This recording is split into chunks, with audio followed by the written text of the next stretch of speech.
Hello everybody, this is Kay, and thank you for joining me here on my channel today, Gigi's Paper Treasures. I have a fun little project to share with you today, making little notepads, sketch pads out of random papers that we have had sitting around in our stash for a while and we just kind of want to use up, or offcuts of other papers. And I'm going to be using what's called a variation of what's called the Japanese bookbinding stitch. That's how I put these together.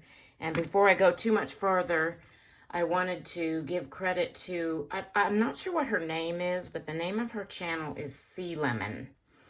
And that is where I first learned how to do the Japanese bookbinding stitch. Again, it's Sea Lemon, so if you want to hop over there and check out her videos, I've learned several different bookbinding stitches from her channel. She's also very thorough in her instructions on how to do things. So again, Sea Lemon is the name of her channel if you want to check that out. But that's where I learned to do this Japanese bookbinding, which is how I made all these little notepads. And I've been making these for a couple of months now, using up offcuts and extra paper that has been laying around. And these have actually been very popular at my craft fairs this year. I've sell these anywhere from about $3 up to $7 depending on the size.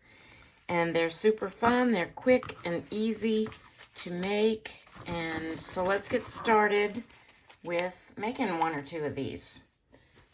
What I mean by offcuts is, like, here's a few right here. Now, I don't have enough of these to make a notepad out of. I've only got 4 of these, but these are the edge of some 8.5 by 11s that I had to cut down because I was making like a smaller journal. So that's what I mean by the offcuts. And I'm going to save these because I'll eventually have enough to maybe make one of these notepads with these, but right now I don't really have enough.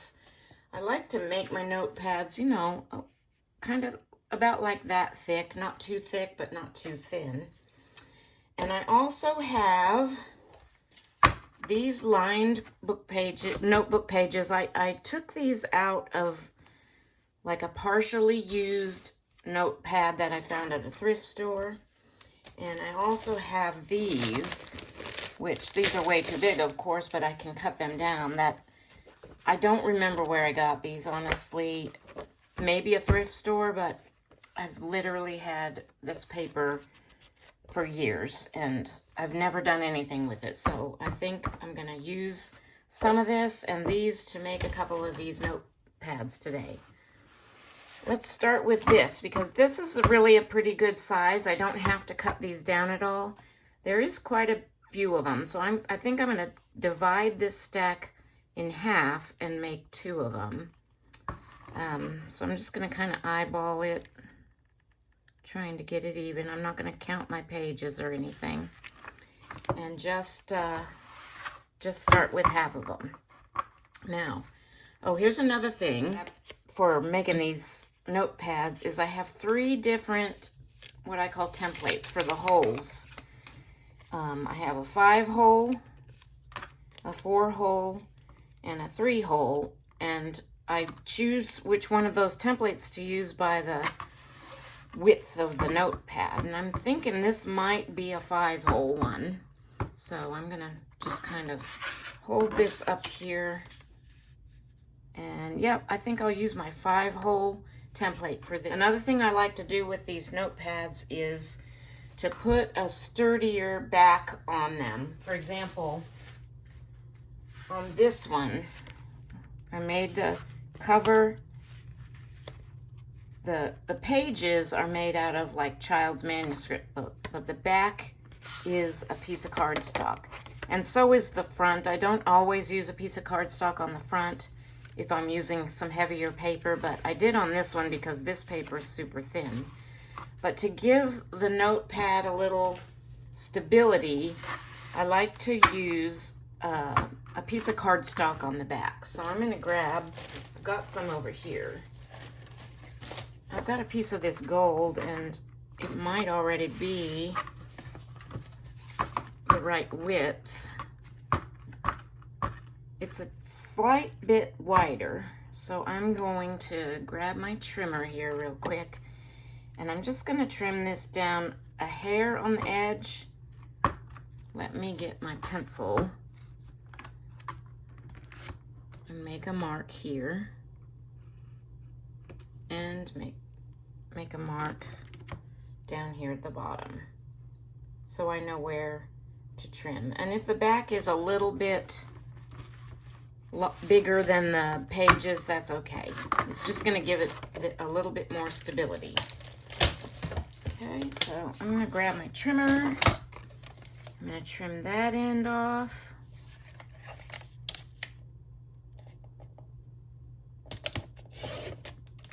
And I'm going to trim that little sliver on that edge off.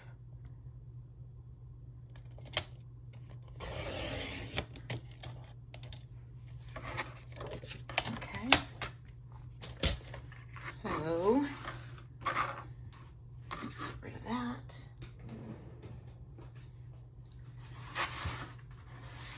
Okay, so I've got that, and I've got my gold backing. Another thing I want to do, since the corners of my note papers are rounded, is I'm going to grab my little corner rounder, and I'm going to round my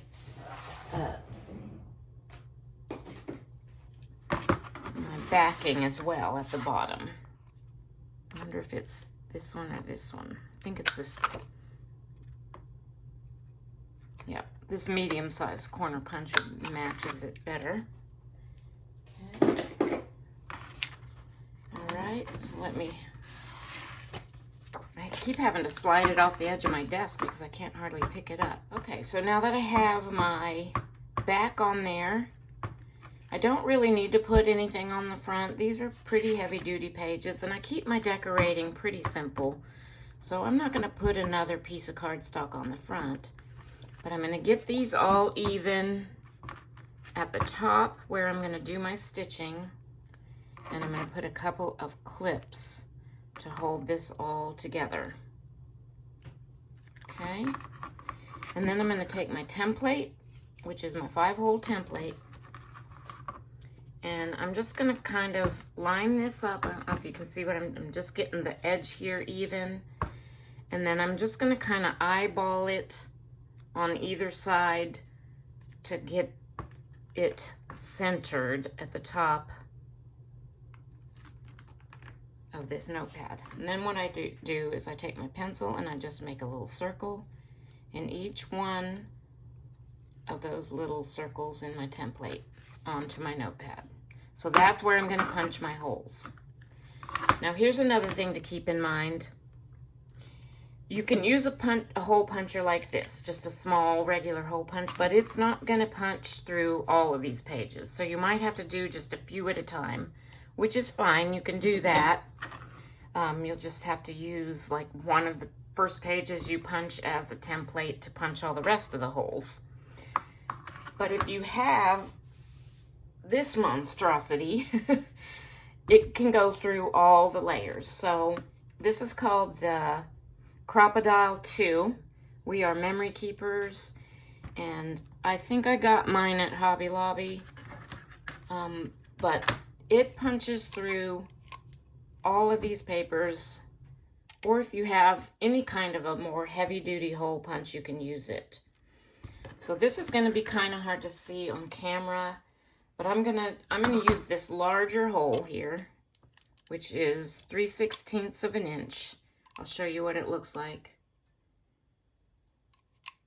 And I'm gonna line up where I made my pencil mark with that, and I know you can't see it, and if it turns out to not be perfectly on it, it's not gonna be that noticeable. I'm sorry if that was really loud, but you can see it went through all of the holes of the pages. So I'm going to go ahead and punch the rest of these and pause my phone for a minute so you don't have to hear that loud bang each time.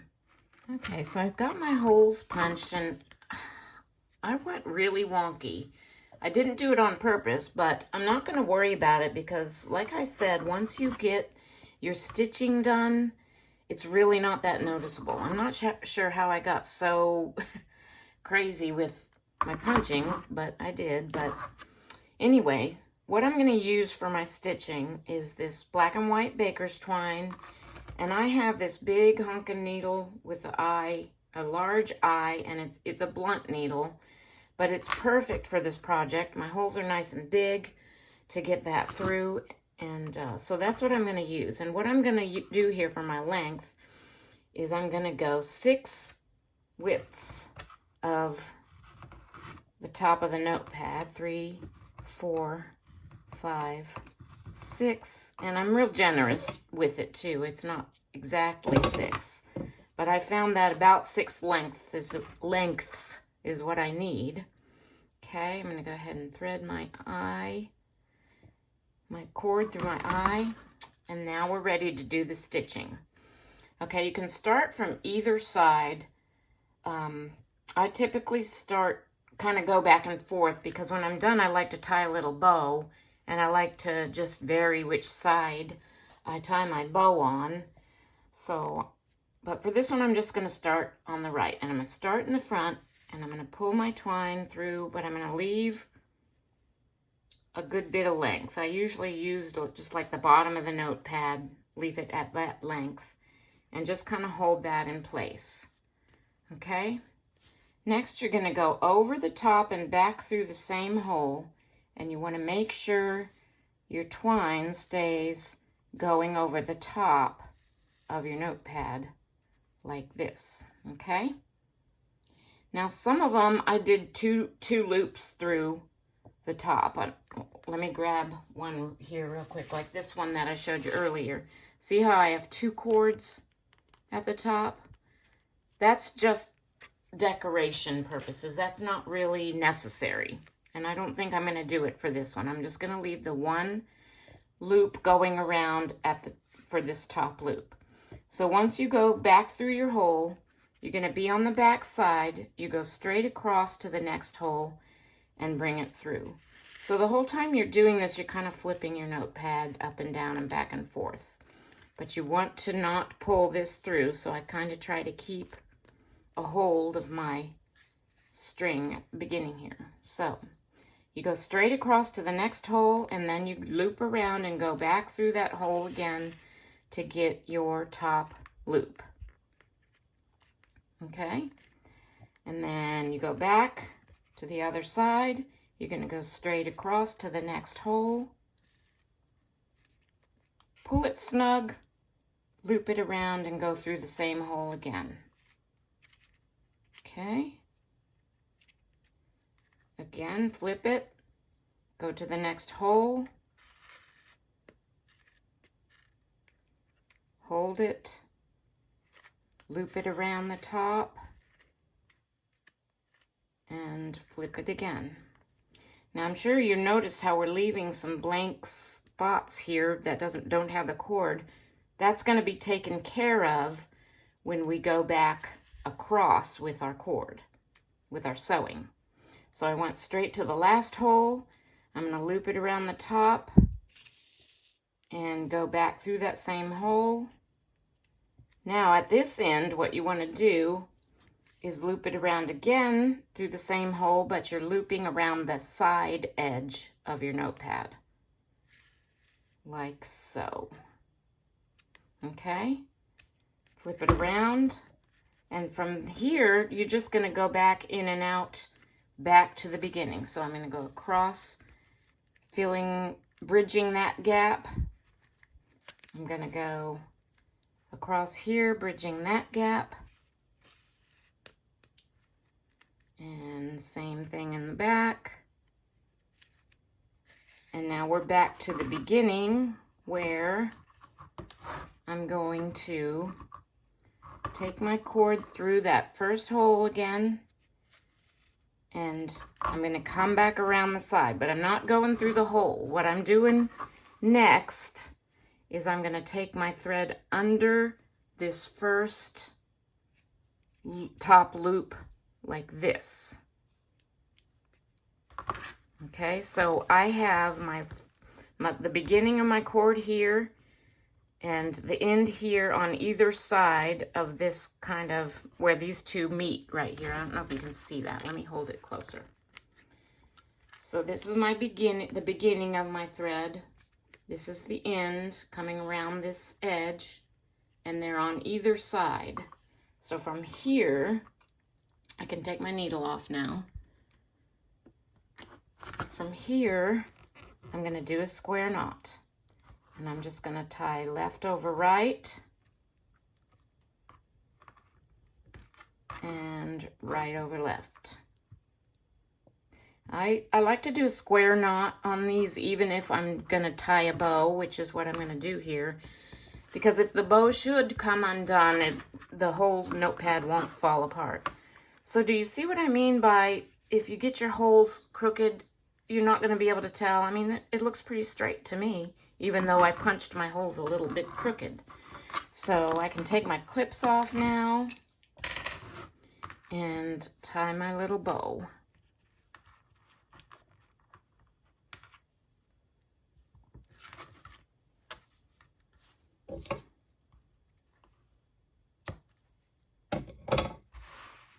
You can also put a little dab of glue, and I probably will do this after, when I'm all done with my decorating, on the knot of the bow to keep it from coming undone. But I'm going to decorate the front here, and I'm going to keep it pretty simple. I have a butterfly die cut. I like to keep my decorating of these kind of simple. 2 or 3 different elements is all.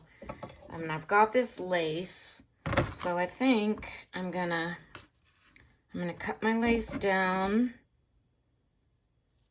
And also, the decorating kind of reinforces or makes the front page a little bit sturdier. You know, I think I mentioned earlier that I don't always put a piece of cardstock on the front. And the reason for that is because it's not necessary, but the decorating also helps to kind of strengthen it a little bit. So I'm going to trim this down. Okay. So I'm going to place this lace on here, like so. I have this butterfly. I'm thinking I need a little something more than that. Let me think here for a minute. Okay. I have this little piece of gold ribbon here, and this stuff is fraying, but that's okay. I kind of want it frayed on the edge here. This is just left over from some project, I think from Christmas. I'm just going to kind of fray the edges a little bit more. And I think what I'll do is just kind of fold this up under my butterfly. Not exactly sure how I want to do it. Just to add a little something extra, because I just thought the cream colored lace and the butterfly alone weren't quite enough. So I think I'm going to do something like that. And I've got my hot glue gun warming up because I think this is a good project for the hot glue. But before I put these two on, what I'm going to do is I'm going to get my art glitter glue. And I'm just going to kind of spread some around underneath this lace to hold it in place until I get the rest of the pieces on there, which will also help hold it in place. Got a piece of parchment paper. Sometimes when I do things like this, I use parchment paper to kind of press down so I don't get glue all over my fingers, but it doesn't stick because it's the parchment paper.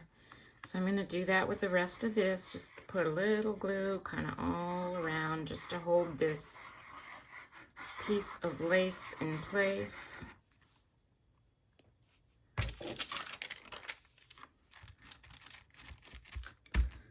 Okay, let me put the lid back on this. Ugh, I got the dropsies. Okay, get that in place. Okay, let me reposition these two pieces again. So I think this is what I was thinking about. And then the butterfly kind of like that. So I'm going to get my hot glue. I'm going to try not to burn myself. And I'm just going to put a little under here.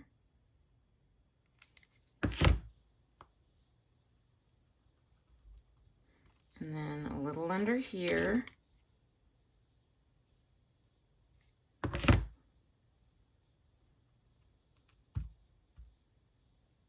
Yeah. Didn't burn myself, but I did get some hot glue on my fingers. Just to kind of tack that down. Maybe a little bit more out here. I guess I can use my parchment paper to do that too, and that way if the glue does come through, I don't get burned. I'm gonna put a little bit under here too. So the decorating is, you know, entirely a personal preference thing. And I've been doing mine kind of all differently, so. Okay, so that's on there pretty good. And I'm gonna go ahead and use my hot glue on the butterfly too, except for maybe the antenna part. Just because we've got a lot of kind of bulkiness there, and I'm not sure my other glues will suffice. So I'm just gonna do that. I'm gonna put my butterfly down.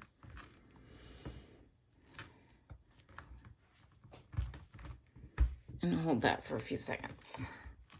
Okay, so that one's done. I'm gonna do one more with some of this other paper that I have, but I'm gonna have to trim this down. I think what I wanna do is I wanna trim it down. I wanna leave the word notes, and I'm thinking I can get my stitching in above. I think that would make a cute little notepad. I don't want them this long though. So I'm gonna trim these down this way, and maybe make two and trim it off a little bit at the bottom as well, because I don't want them to be, you know, the full length of this. So I'm gonna do that off camera real quick and I'll be right back. Okay, so I trimmed this down to 4.5 by 6. I've got 20 pages here, and now I have, these are the offcuts from the bottom and the other side, which this is gonna make, I'm gonna use, but it'll make a little bit narrower of a notepad. And I am gonna make notepads out of those, but not today on this video. I'm just gonna demonstrate one more for you here with these. For this one, I'm gonna use my 4-hole template, and I'm gonna use my white and gold baker's twine, because I think that will make a nice contrast. And I'm going to put my holes a little bit closer to the edge because I want to still be able to read the words notes. So I'm going to grab a couple of different kinds of clips. I think these might hold. And actually I can probably just, oh, you know what? I have to get my background piece. Okay, I'm going to have to use my gold again, which is no problem. The wording and the twine will have gold in it, so that'll work. I am going to have to trim it down just like I did my other one.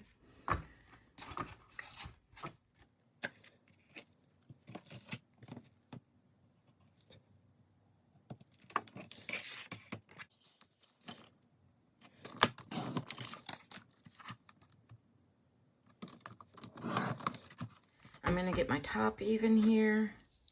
I'm going to put one of these binder clips just on the bottom. I think that'll be enough to hold it in place. All right, I got my 4-hole template, and I'm just, when I do this, I go like this to get this edge even, and then I just kind of eyeball it on the sides to space it evenly.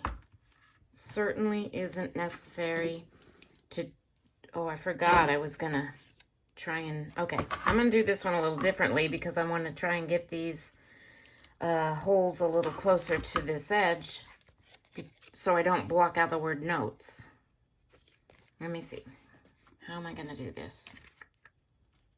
If I use this line as kind of a guide, let me lift this up and see. And do like that. I think, let me see if I've got my, let me mark them and I'll see if they're in a good spot. Okay. So, yeah, that'll work. That way my twine, when I go to sew this together, won't be blocking the word notes. All right, let me punch these real quick. All right, got my holes punched. And now I'm gonna do 1, 2, 3, 4, 5, 6 widths. Actually, could probably get away with 5, but it might be a little bit tight, close, getting it, you know, to go all the way back through. So I just do 6, just to be safe. So this time I think I'll start from this edge. Like I said, you can go either way. And I think I'll do the 2 loops around the top like I was talking about. And I did on some of my other ones. So I'm going to start with this one. I'm going to pull this through about the length, leave it about the length of the notepad. And then loop around the top, holding everything snug. And then I'm going to loop around the top again. So I have those 2 cords going through the top, across the top of the notepad. Okay?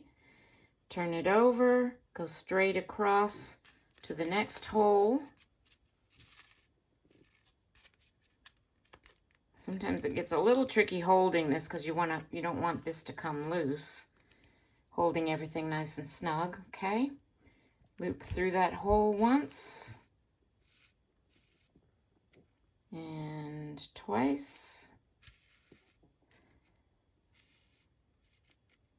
And this idea of going over the top twice came from Natasha at Treasure Books. She's done some of these in the past. I watched a video of hers from a while back where she made some of these, and that's where I got the idea to loop around twice on the top. It just adds a little something extra, mostly for looks.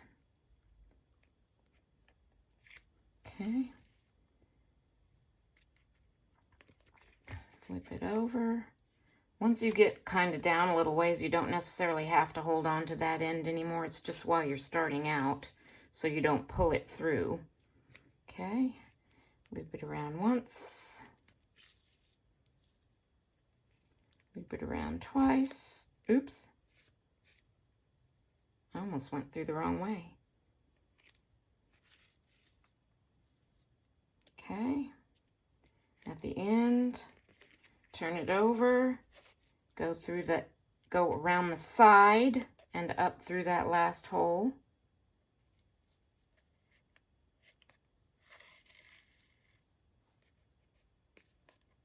And then it's just a matter of weaving your way in and out and back to the beginning. And you're filling in all those gaps, okay? And then you want to have your starting cord down. And I don't know if I mentioned this with the other one. I don't think I did. When you put your cord back up in through that first hole, make sure you go on the outside of your original cord like that. I don't know if you can see that. See how I kind of have it pulled to the left? And I'm going to take this to the left of that for this last stitch. Then when you come around the side, you see how it's kind of under that? That kind of holds that in place. And then I'm going to come under these 2. Just kind of maneuver my needle under there.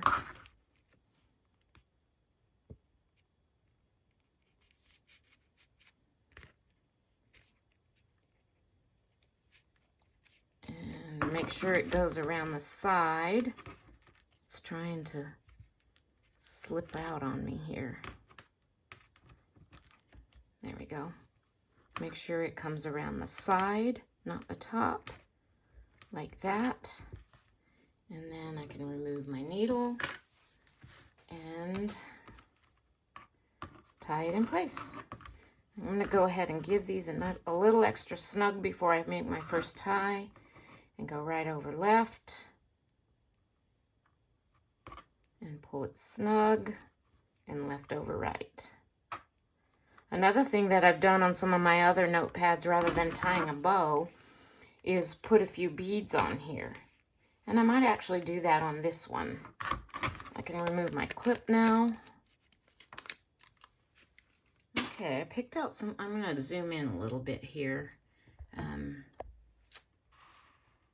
Picked out some gold beads. Now what I've done here, because sometimes beads are hard to get on this twine because it's thicker, and also because it's got, you know, it's got the white, and then it's got like a gold filament of twine kind of wrapped around it, so it comes apart on me. So I've got a really thin wire here. I hope you can see that. And what I'm going to do is fold it in half, and I'm going to put my twine through the loop of the wire, kind of here on the end. And then this should make it a little bit easier to feed these beads on. So I'm gonna, on this one, I'm going to do one of these smaller beads. My fingernails are getting so long, I can hardly do anything with them. And a larger bead. This wire is very thin, so it easily goes through the holes. Oh, came out. Okay. I can still put this back in. So I'm going to get my beads on here. The end of my cord fell out of my wire loop. And I'm going to put that back through there. See how the gold from the twine is coming undone? That's what makes it really hard getting beads onto this twine. So I'm just going to pull it all through there like that, okay?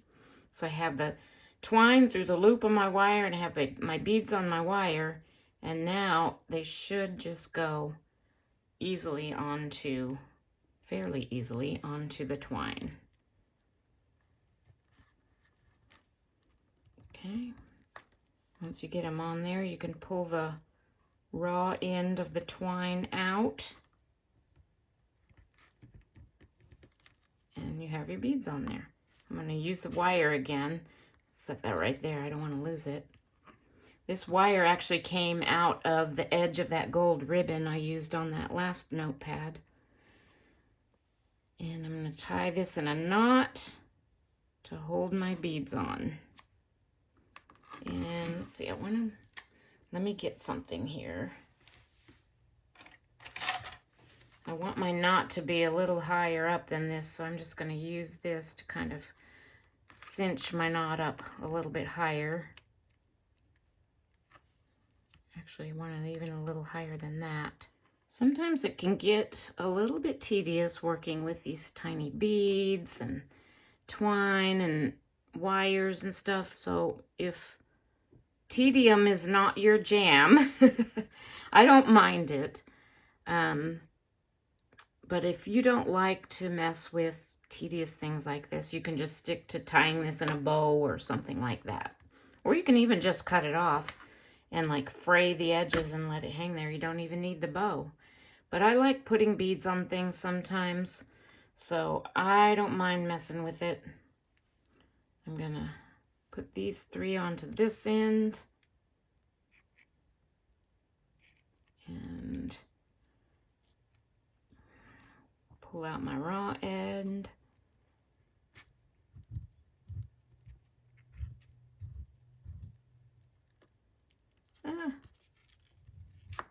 Oh no.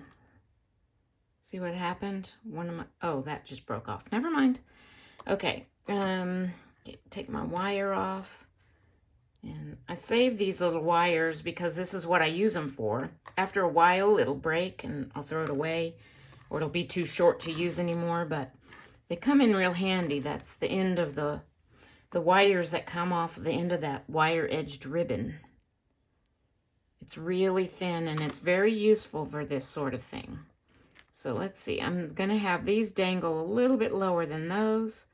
So I want my knot to come up to about right there.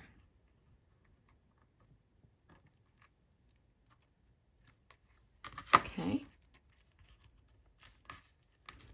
And then trim those off to about, I don't know, I trim about 1/2 inch.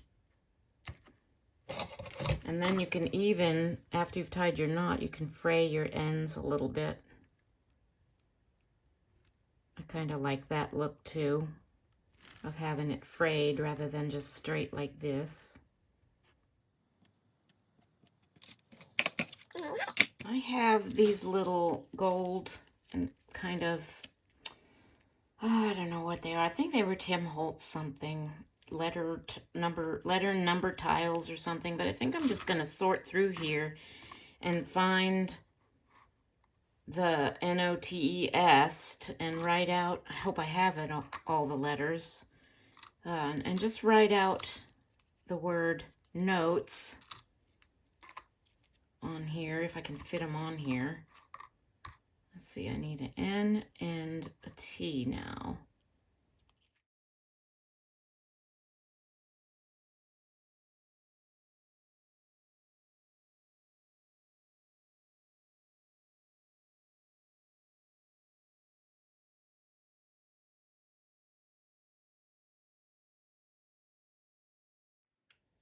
Okay, it's a little bit of a tight squeeze getting these all on here, but it works. And I think I'm going to use my hot glue gun again. Or, you know what? Actually, I think I'll use my E6000 glue instead. It takes a little while for this to cure, but it's a really, really, really strong adhesive. And I need to use this up because I've had this for a little while. I'm going to sit down now and get comfortable. I've had this for a little while and it's kind of getting dried out a little bit, and that it's not as fluid as it used to be when I first got it. So I'm going to start with O and E because they're underneath the other letters, and just use this. And I'm going to kind of, you know what I'm going to do? Actually, I'm going to make a few little pencil marks on the notepad of where they need to be positioned. Just some corners marks so I don't mess it all up. And I don't like to use this glue a whole lot because it's very fumigant. Is that a word? It has very strong smell to it, and I know it's probably not very good for me, and I should probably open the window.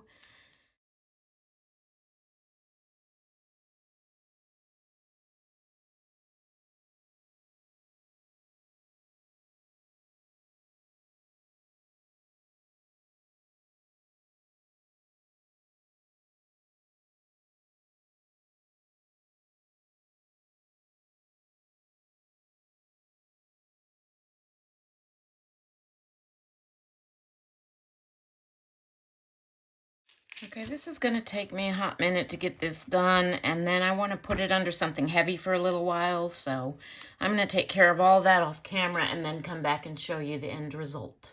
Okay, so here's what that one looks like. Love the way it turned out with the beads and the little tiles. And the other one that I made with you today. And of course, the ones that I already, and actually this is just a sampling of the ones I already had made. I have a bunch more in my box of items that I bring to craft fairs. I just picked out a few random samples to share with you today. But this is a super fun project, and like I said, it works up pretty quickly, and it's a way to use up those papers that have been sitting around forever, or the cut-offs, the ends that you cut off other papers. So thank you for joining me today, and if you like this video, please give it a thumbs up. I forget to ask for that, and also ask you, if you're not already a subscriber, if you wouldn't mind subscribing to my channel. I would greatly appreciate it.